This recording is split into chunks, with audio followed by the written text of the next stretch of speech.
नमस्कार विद्यार्थी मित्रांनो, AK एज्युकेशन महाराष्ट्र चॅनलमध्ये आपले स्वागत आहे. आज आपण संकलित मूल्यमापन सत्र 2 इयत्ता 6वी विषय समाजशास्त्राची प्रश्नपत्रिका पाहणार आहोत. ही प्रश्नपत्रिका 40 गुणांसाठी आहे. वेळ 2 तास आहे. सुरुवातीला आपण इतिहास विषयाचे प्रश्न पाहणार आहोत. प्रश्न क्रमांक पहिला, रिकाम्या जागा भरा. अर्थशास्त्र हा ग्रंथ टिंबटिंब याने लिहिला. 2. रामायण हे महाकाव्य टिंबटिंब ऋषीने रचले. 3. भारतीय वैदिकशास्त्राला टिंबटिंब असे म्हटले जाते. कंसात पर्याय दिलेले आहेत, त्यामधून उत्तर लिहायचं आहे. ब प्रश्न, एका शब्दात उत्तरे लिहा. 2 गुण. 1. चीनमध्ये तयार होणाऱ्या रेशमी कापडाला भारतात काय म्हणत असत? 2. गुप्त राजघराण्याचा संस्थापक कोण होता? 3. मौर्य साम्राज्याचा संस्थापक कोण होता? क प्रश्न, एका वाक्यात उत्तरे लिहा. 3 गुण. 1. प्राचीन भारतातील विद्यापीठांची नावे लिहा. 2. कोणत्या प्राचीन वस्तूंना परदेशात मागणी असे? 3. कुशाण काळात भारतामध्ये कोणती नवी कला शैली उदयास आली? तिन्ही प्रश्नांची उत्तरे लिहायची आहेत, कारण 3 गुणांसाठी हा प्रश्न आहे. यानंतर आपण पुढील प्रश्न पाहणार आहोत. संपूर्ण जगाला गणितातील शून्य ही संकल्पना कोणी दिली? भारत या देशाने दिलेली आहे. प्रश्न क्रमांक 2 अ. खालील प्रश्नांची 2 ते 3 वाक्यात उत्तरे लिहा. कोणतेही 2. 4 गुण. 1.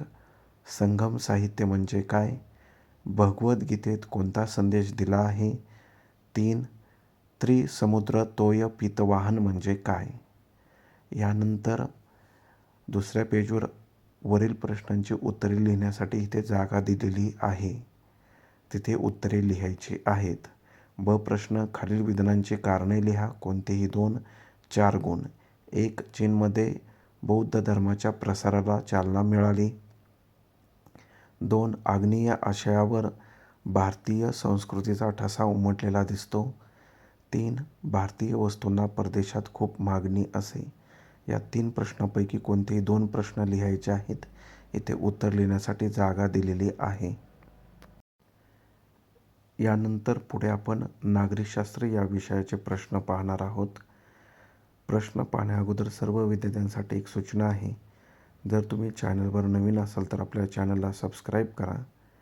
तसेच इतर विषयांच्या प्रश्नपत्रिका हव्या असतील तर आपल्या चॅनलच्या प्लेलिस्टमध्ये सर्व पेपर उपलब्ध आहेत.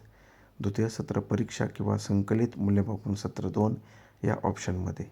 प्रश्न क्रमांक 3 अ. रिकाम्या जागा भरा. 2 गुण. 1. महाराष्ट्रात प्रथम महानगरपालिका शहरात स्थापन करण्यात आली. 2. नगर परिषदेच्या आर्थिक प्रशासनावर टिंबटिंब लक्ष ठेवतो.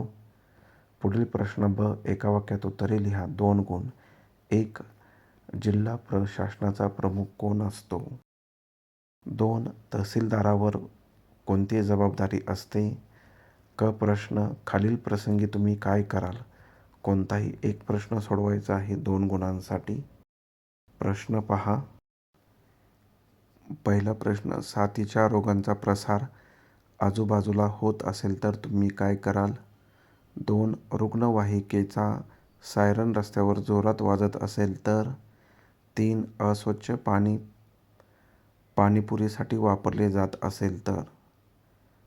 पुढील पेजवर या प्रश्नांची उत्तरे लिहिण्यासाठी इथे जागा दिलेली आहे. तिथे उत्तरे लिहिणे अपेक्षित आहे. ड. 2 ते 3 वाक्यात उत्तरे लिहा. कोणतेही 2 गुणांसाठी हा प्रश्न आहे. 1. शहरामध्ये कोणकोणत्या समस्या आढळतात? 2. महानगरपालिकेच्या विविध समित्यांची नावे लिहा. आणि 3. जिल्हाधिकाऱ्यांची कामे लिहा. यात दिलेल्या 3 प्रश्नांपैकी 2 प्रश्नांची उत्तरे लिहिणे अपेक्षित आहे. इथेही उत्तरे लिहिण्यासाठी जागा दिलेली आहे. तिथे उत्तरे लिहा. यानंतर पुढे आपण भूगोल विषयाचे प्रश्न पाहणार आहोत. प्रश्न क्रमांक 4, त्यामधील अ. योग्य शब्द निवडून रिकाम्या जागा भरा. 3 गुण. टिंबटिंब ही नोकरी तृतीयक व्यवसायात मोडते. पर्याय दिलेले आहेत. बस कंडक्टर, पशुवैद्यक, वीटभट्टी कामगार. योग्य पर्याय निवडून लिहायचा आहे. यानंतर पुढचा प्रश्न, पापड, लोणची विकणे हा टिंबटिंब व्यवसाय आहे. पर्याय प्राथमिक, द्वितीयक, तृतीयक. 3. उष्णकटिबंधीय प्रदेशात प्रामुख्याने टिंबटिंब व्यवसाय आढळतात. पर्याय प्राथमिक, द्वितीयक, तृतीयक. ब प्रश्न मी कोण कोणतेही 2 गुणांसाठी. परीक्षेचे पेपर कोण तपासते? 2 आपण आजारी पडल्यावर आपल्याला कोण तपासते? 3 इमारतीचे आरेखन म्हणजे डिझाईन कोण तयार करते? या तिन्ही प्रश्नांची उत्तरे लिहिण्यासाठी इथे जागा दिलेली आहे. 2 प्रश्न लिहिले तरी चालतील, कारण का 2 गुणांसाठी प्रश्न आहे आणि कंसामध्ये सूचना दिलेली आहे कोणतेही 2. त्यामुळे 2च प्रश्नांची उत्तरे लिहा. क एका वाक्यात उत्तरे लिहा. 3 गुणांसाठी हा प्रश्न आहे. त्यातील पहिला प्रश्न पहा. खडकाची विविध नावे कोणती आहेत ती लिहायची आहेत. 1 गुणासाठी हा प्रश्न आहे. यानंतर पुढील प्रश्न पहा. ऊर्जा साधनांचे प्रकार कोणते? तिसरा प्रश्न. सहज व सातत्याने उपलब्ध असणारी ऊर्जा साधने कोणती? पुढील प्रश्न क्रमांक 5. त्यामधील 2 ते 3 वाक्यात उत्तरे लिहा. कोणतेही 2, 4 गुण. 1. मानव कोणते ऊर्जा साधन सर्वाधिक वापरतो, त्याचे कारण काय? 2. पर्यावरणपूरक ऊर्जा साधनांचा वापर का गरजेचा आहे? 3. उद्योग म्हणजे काय? तिन्ही प्रश्नांची उत्तरे लिहिण्यासाठी खाली जागा दिलेली आहे. त्यापैकी 2 प्रश्नांची उत्तरे लिहा. 4 गुणांसाठी प्रश्न आहे. प्रत्येकी 2 गुण आहेत. यानंतर पुढील प्रश्न ब. कारणे लिहा. कोणतेही 2, 4 गुण. 1. व्यवसायाचे प्रकार व्यक्तीचे उत्पन्न ठरवतो. 2. चतुर्थक व्यवसाय सर्वत्र दिसत नाही. 3. ऊर्जा साधनांची गरज का असते? 4. ऊर्जा साधने काटकसरीने वापरावीत कारण? अशा प्रकारे आपण संपूर्ण प्रश्नपत्रिका पाहिली आहे. धन्यवाद. जर तुम्हाला हा व्हिडिओ आवडला असेल तर प्लीज लाईक करा, शेअर करा आणि आपल्या चॅनलला सबस्क्राईब करा. तसेच इतर विषयांच्या प्रश्नपत्रिका हव्या असतील तर आपल्या चॅनलच्या प्लेलिस्टमध्ये द्वितीय सत्र परीक्षा या ऑप्शनमध्ये सर्व पेपर आहेत.